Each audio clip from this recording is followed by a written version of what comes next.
ওরে বাবুরে আমরা কি খামো? ইন্ডিয়ার মামুরা তো সব বন্ধ করে দিতেছে। পেঁয়াজ আলু ডিম কিচ্ছু বলে দিত না।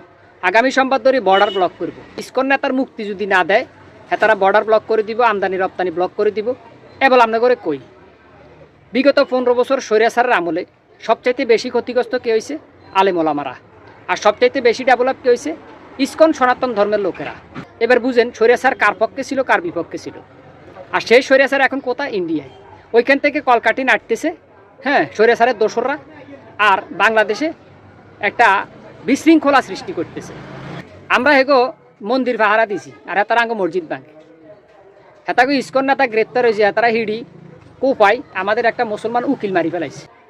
এক সার্জিস আলমের ধমকে ইন্ডিয়ার মামুরা ভয় পাই গেছে, এখন সব বন্ধ করে দিব, বুঝছেন? আবার সার্জিস আলমরা কী কর না বালক, হেতারা সব সাবালক। এখন চিন্তা করেন আমাদের দেশে 51